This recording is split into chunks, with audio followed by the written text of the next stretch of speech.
মহাবিশ্বের আকার 93 billion light years, কিন্তু সত্যিকার মহাবিশ্ব আমাদের থেকে 250 গুণ বড়, যেটি প্রায় 7 ট্রিলিয়ন লাইট ইয়ার্স। আপনার মনে কি কখনো প্রশ্ন জেগেছিল এত সব কিছু কোথা থেকে এসেছে? কিভাবে সরল এককোষী জীব থেকে 3.5 বিলিয়ন বছরের বিবর্তনে মানুষের মতো জটিল কাঠামো তৈরি হয়েছে? কেন প্রকৃতিতে গোল্ডেন রেশিও এবং ফিবোনাচি সংখ্যার উপস্থিতি? কে প্রোগ্রাম করেছিল ডিএনএর মতো জটিল অণু? কেন মহাবিশ্বের সব স্থানে ফিজিক্সের ইকুয়েশন এবং ফান্ডামেন্টাল ধ্রুবক একই? এই সব কিছু কি একটি কমন ইন্টেলিজেন্সের সাক্ষ্য, যিনি আমাদের মহাবিশ্বের গ্র্যান্ড ডিজাইনার? ঈশ্বর কি কোনো Interstellar alien, cosmic time travellers, অথবা হাইপার স্পেসের বাসিন্দা? ঈশ্বর যদি সব কিছুর স্রষ্টা হয়, তার স্রষ্টা কে ছিলেন? যখন মহাবিশ্বে কোনো ঈশ্বর ছিল না, তখন কি ছিল? পৃথিবীর সকল ঈশ্বরের ঈশ্বর কে? আমরা উদাসীন এবং আনমনা হয়ে উঠি। আমাদের অস্তিত্ব অনিশ্চয়তা এবং আতঙ্কে কেঁপে কেঁপে ওঠে। আমরা কি ফিজিক্সের ইকুয়েশনের প্রভাব, পদার্থবিদ্যার সমীকরণ আমাদের নিজের অজান্তেই সৃষ্টি করেছে গ্রহ, নক্ষত্র অথবা একটি ভিনাস ফ্লাই ফুলের মতো? আমাদের মন নিজের অজান্তেই মহাশূন্যতার আশ্রয় নেয়। আমরা অন্তহীন একাকিত্বের মুখোমুখি হই। শূন্যতা নিয়ে হাজার হাজার বছর বিজ্ঞানী এবং দার্শনিকরা চিন্তা করে যাচ্ছেন। অনেকে মনে করেন ঈশ্বর শূন্যতারই একটি প্রকাশ। ঈশ্বর যদি শূন্যতার প্রকাশ হয়, তবে শূন্যতার ক্ষমতা ঈশ্বর থেকেও ট্রিলিয়ন ট্রিলিয়ন গুণ বেশি হওয়া উচিত ছিল। যাই হোক, আজকের বিজ্ঞান ঈশ্বরের অস্তিত্ব স্বীকার করে না। তারা মনে করেন ঈশ্বর যদি শূন্য থেকেই সৃষ্টি হতে পারে, তবে মহাবিশ্বের পক্ষেও শূন্য থেকে সৃষ্টি হওয়া সম্ভব। এখন প্রশ্ন হলো, মহাবিস্ফোরণের পূর্বে কি ছিল? শূন্যতা অথবা মাল্টিভার্স? মহাবিশ্বে কি সত্যি কখনো পরম শূন্যতার অস্তিত্ব ছিল? হুমায়ুন আহমেদ তার সায়েন্স ফিকশন শূন্যে বলেছিলেন, শূন্যতা বলতে আমরা এমন কিছু বুঝি যেখানে কিছু নেই, কিন্তু যেখানে কিছুই নেই সেখানে কোনো কিছুর অভাবও থাকতে পারে না। শূন্যতার মাঝে শূন্যতারও অস্তিত্ব থাকতে পারে না। এটি অসীম পরিপূর্ণ। বিজ্ঞানী গ্যালিলিও অথবা শিল্পী লিওনার্দো দা ভিঞ্চি গণিতকে প্রকৃতির ভাষা বলেছিলেন। গণিতের পাশাপাশি তাদের আলোচনায় উঠে এসেছিল পদার্থবিদ্যার শূন্যতার কথাও। কম্পিউটারের ভাষা শূন্য এবং এক। কোয়ান্টাম মেকানিক্সের কিউবিট শূন্য এবং একেরই সমন্বয়। কারো কারো ধারণা মহাবিশ্ব একটি বিশাল কোয়ান্টাম কম্পিউটার, যেটি শূন্য এবং একের ভাষা ছাড়া অন্য কোনো ভাষা বোঝে না। কোয়ান্টাম মেকানিক্স অনুসারে শূন্যতার মধ্যেই মহাবিশ্বের উৎপত্তির সকল রহস্য লুকায়িত। Stephen Hawking, Steven Weinberg, Andrei Linde, Alexander Vilenkin এবং লরেন্স ক্রস সহ মূলধারার অসংখ্য বিজ্ঞানী মনে করেন মহাবিশ্ব একটি কোয়ান্টাম ঘটনা। কোয়ান্টাম ফ্লাকচুয়েশনের মাধ্যমেই আমাদের এই ইউনিভার্স উৎপত্তি লাভ করেছিল। এ ধারণার উপর ভিত্তি করে এমআইটি বিশ্ববিদ্যালয়ের অ্যালান গুথ লিখেছিলেন তার বই the inflationary universe. Alexander Vilenkin লিখেছিলেন many worlds in one. Stephen Hawking এবং স্লোডিনোর লিখেছিলেন দ্য গ্র্যান্ড ডিজাইন এবং লরেন্স ক্রস লিখেছিলেন তার আ ইউনিভার্স ফ্রম নাথিং। কিন্তু মহাবিশ্ব কি সত্যি শূন্য থেকে জন্ম নিতে পারে? এখন আপনি আপনার দেহের ভেতর প্রবেশ করুন। কি পাবেন? প্রোটিন, ফ্যাট এবং কার্বোহাইড্রেট। সেগুলোকে ভাঙলে অণু, অণুকে ভাঙলে পরমাণু, পরমাণুকে ভাঙলে বিভিন্ন সাবঅ্যাটমিক পার্টিকেল এবং ফোর্স ফিল্ড। কিন্তু যদি আপনাকে বলা হয় মহাবিশ্বে একটি বিশুদ্ধ শূন্যস্থান তৈরি করে দিন, আপনি কি সেটা করতে পারবেন? কোয়ান্টাম মেকানিক্স অনুসারে এটা অসম্ভব। আর এর কারণ হলো কোয়ান্টাম অনিশ্চয়তা। কোয়ান্টাম অনিশ্চয়তার নীতি অনুসারে আপনি একটি পরমাণুর গতি এবং অবস্থান একই সাথে এবং একই সময় নির্ধারণ করতে পারবেন না। ডাবল স্লিট এক্সপেরিমেন্ট নামক একটি এক্সপেরিমেন্ট আছে। মনে করুন আপনি একটি দেয়ালে দুটি ছিদ্র করলেন, তারপর সেই ছিদ্রগুলোকে উদ্দেশ্য করে ইলেকট্রন গান দিয়ে ইলেকট্রন শ্যুট করা শুরু করলেন। দেয়ালের ওপারে একটি ডিটেক্টর স্ক্রিন রাখা আছে। ইলেকট্রনগুলো সরাসরি স্ক্রিনে গিয়ে আঘাত করবে। আমাদের কমন সেন্স অনুসারে ইলেকট্রন একটা নির্দিষ্ট সময় নির্দিষ্ট ছিদ্র দিয়েই প্রবেশ করবে, কিন্তু বিস্ময়কর ব্যাপার হলো ইলেকট্রন ডিটেক্টর স্ক্রিনে ইন্টারফেয়ারেন্স প্যাটার্ন তৈরি করে। ব্যাপারটা এমন, ইলেকট্রন একই সাথে এবং একই সময় একাধিক ছিদ্র দিয়েই প্রবেশ করেছে। বিজ্ঞানীরা একটা নির্দিষ্ট সময় কেবল একটি ইলেকট্রন শ্যুট করেও এই এক্সপেরিমেন্ট করেছিলেন। তারা দেখেন ইলেকট্রন ডিটেক্টর স্ক্রিনে ইন্টারফেয়ারেন্স প্যাটার্ন তৈরি করেছে, যেন সে একই সাথে তরঙ্গ এবং বস্তু। এখান থেকে প্রমাণিত হয় শূন্যস্থান আসলে শূন্য নয়। আমরা যেটাকে শূন্যস্থান মনে করি সেখানেও ইলেকট্রনের অসংখ্য কপি অবস্থান করতে পারে। ইলেকট্রন একই সাথে এবং একই সময় মাল্টিপল পজিশনে অবস্থান করতে পারে। মোটা দাগে এমটি স্পেস খুবই অনিশ্চিত এবং অস্থিতিশীল। এমটি স্পেসে সম্ভাবনার তরঙ্গ কাজ করে। ইলেকট্রন যে শুধু একই সাথে এবং একই সময় দুটি লোকেশনে অবস্থান করে তা নয়, সে দুটি ইউনিভার্সেও অবস্থান করতে পারে। এভাবে পারমাণবিক স্তরে দুটি মহাবিশ্বের মধ্যে টানেল তৈরি হয়।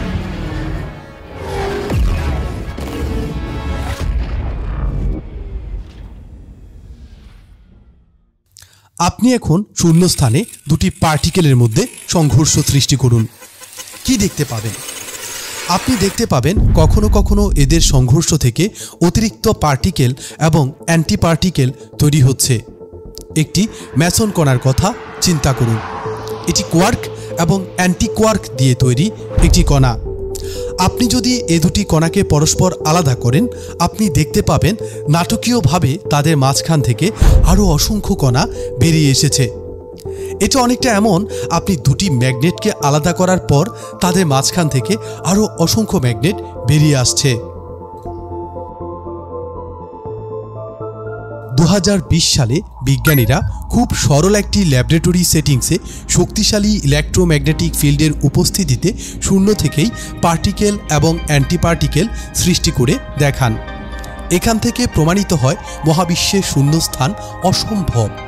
আমরা আমাদের চারপাশে যা কিছু দেখছি সব কিছু ফান্ডামেন্টাল লেভেলে ক্ষুদ্র ক্ষুদ্র কোয়ান্টায় বিভক্ত, যেগুলোকে আর ক্ষুদ্রতর অংশে ভাগ করা যায় না।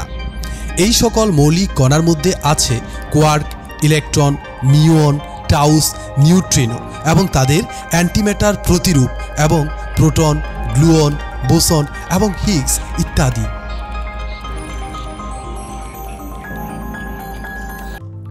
এখন আপনি মহাবিশ্ব থেকে সকল পার্টিকেলকে ডিলিট করে দিন। আপনি তারপরও এখানে বিশুদ্ধ শূন্যস্থান তৈরি করতে পারবেন না। মহাবিশ্ব থেকে সকল পার্টিকেল রিমুভ করে দেওয়ার পরও সেখানে কোয়ান্টাম ফিল্ড কাজ করবে। আমরা মহাবিশ্ব থেকে পদার্থবিদ্যার সমীকরণগুলো যেমন আলাদা করতে পারি না, তেমনি আমরা মহাবিশ্ব থেকে আলাদা করতে পারি না কোয়ান্টাম ফিল্ড। আপনি চাইলে এখান থেকে ইলেকট্রিক্যাল ফিল্ডকে সাময়িক সময়ের জন্য টার্ন অফ করে দিতে পারেন, কিন্তু গ্র্যাভিটেশনাল ফিল্ড তার পরও থেকে যায়, যেটাকে বিজ্ঞানীরা বলেন ম্যাক্সিমাম নাথিংনেস। কিন্তু পরম শূন্যতাও আসলে শূন্য নয়, আর এটি এক্সপেরিমেন্টালি প্রমাণিত হয়েছিল কাসিমির ইফেক্ট থেকে। মনে করুন আপনার কাছে দুটি ধাতব পাত আছে। এই দুটি পাতকে প্রথমে কাছাকাছি রাখুন, একদম কাছে, যেন কয়েক মিলিমিটার দূরত্ব থাকে। ধাতব পাত দুটিকে তারের সাহায্যে মাটির সাথে সংযোগ দিন, যেটাকে আর্থ কানেকশন বলে। তারের ভেতর যদি কোনো চার্জ থাকে সেটা কানেকশন দিয়ে চলে যাবে, পাত দুটি সাথে সাথে বিদ্যুৎ চুম্বকীয় বল শূন্য হয়ে যাবে। এই মুহূর্তে তাদের মধ্যে কাজ করবে মাধ্যাকর্ষ। কিন্তু এই পদ্ধতি এতটাই ছোট যে এত ক্ষুদ্র দূরত্বে তাদের মধ্যে মাধ্যাকর্ষের যে টান তা গণনার মধ্যেই পড়ে না। অতএব তাদের মধ্যে কোনো আকর্ষণ কাজ করার কথা নয়। কিন্তু বিজ্ঞানী কাসিমির দেখালেন দুটি ধাতব পাত আধান নিরপেক্ষ হওয়ার পরও তাদের মধ্যে এক প্রকার আকর্ষণ কাজ করছে। আর এর কারণ হলো কোয়ান্টাম ফ্লাকচুয়েশন। আমরা যেটাকে শূন্যতা বলি সেখানে কোয়ান্টাম ফ্লাকচুয়েশন ঘটছে এবং প্রতিনিয়ত ভার্চুয়াল পার্টিকেল সৃষ্টি এবং ধ্বংস হচ্ছে। দুটি পাতের মধ্যকার ক্ষুদ্র জায়গায় যেই পরিমাণ কণা, তাদের বাহিরে কণার সংখ্যা তার থেকেও ট্রিলিয়ন ট্রিলিয়ন গুণ বেশি। ক্ষুদ্রতম জায়গায় ভার্চুয়াল পার্টিকেলের স্রোত তার চারপাশের বিশাল ভার্চুয়াল পার্টিকেলের স্রোত থেকে খুবই নগণ্য। আর এই জন্য দুটি প্লেট শূন্য স্থানে তাদের বাহিরের বিশাল ভার্চুয়াল পার্টিকেলের স্রোত দ্বারা ধাক্কা খায় এবং পরস্পর কাছাকাছি চলে আসে। এখান থেকে প্রমাণিত হয় মহাবিশ্বের সর্বত্র কোয়ান্টাম ফিল্ড অবস্থান করছে। আর এই জন্য কোয়ান্টাম অনিশ্চয়তা মহাবিশ্বের একটি সহজাত বৈশিষ্ট্য। শূন্য থেকে মহাবিশ্বের উদ্ভব নিয়ে বাংলা ভাষায় লিখিত বই নেই বললেই চলে। কিন্তু মুক্তমনা বাংলা ব্লগের প্রতিষ্ঠাতা প্রকৌশলী ডক্টর অভিজিৎ রায় এবং ডক্টর মিজান রহমান শূন্য থেকে মহাবিশ্ব নামক একটি যুগান্তকারী বই লিখেছিলেন। তাত্ত্বিক পদার্থবিজ্ঞানী এবং মহাবিশ্ববিদ অ্যালান গুথকে বলা হয় the father of inflation theory. Alan Guth মনে করেন আমাদের মহাবিশ্ব কোয়ান্টাম ফ্লাকচুয়েশনের মাধ্যমে শূন্য থেকেই উৎপত্তি লাভ করেছিল। মহাবিশ্বের অস্তিত্বের পেছনে কোনো ঈশ্বরের হাত নেই। এখন চলুন আমরা তার কাছ থেকে কিছু কথা শুনি।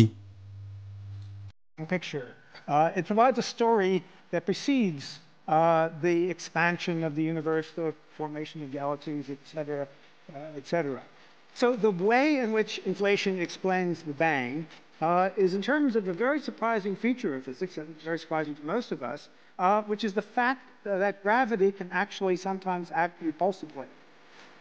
Now, those of us who learned about gravity in high school and learned Newton's law of gravity probably think this sounds crazy, because Newton's law of gravity is purely an attractive law, very naturally. You start with a very small universe which becomes uniform before inflation, and then inflation just takes over and magnifies this tiny uniform speck to become large enough to include everything that we observe. So the moment the inflationary period ended, we were together enough to have produced the uniformity that we see today, and that post-inflation period, everything kind of got disconnected and clumpy and all of that, but the conditions for uniformity were already set in the inflation period. Absolutely. Right. That's the picture. Doing all right. Doing all right. এখন আসুন আমরা inflationary multiverse সম্পর্কে কথা বলি। Quantum mechanics অনুসারে MT space আসলে MT নয়। এখানে নিরবিচ্ছিন্নভাবে ভার্চুয়াল কণা সৃষ্টি এবং ধ্বংস হচ্ছে। ইনফ্লেশনের সময় স্পেস টাইমের দ্রুততম প্রসারণের ফলে এই কোয়ান্টাম ফ্লাকচুয়েশন কসমোলজিক্যাল স্কেলে বৃদ্ধি পেয়েছিল। কোয়ান্টাম ফ্লাকচুয়েশনের প্রভাবে শক্তির যে অনিশ্চয়তা অথবা কাঁপাকাঁপি সৃষ্টি হয়েছিল সেটি মহাজাগতিক স্কেলে ছড়িয়ে গিয়েছিল।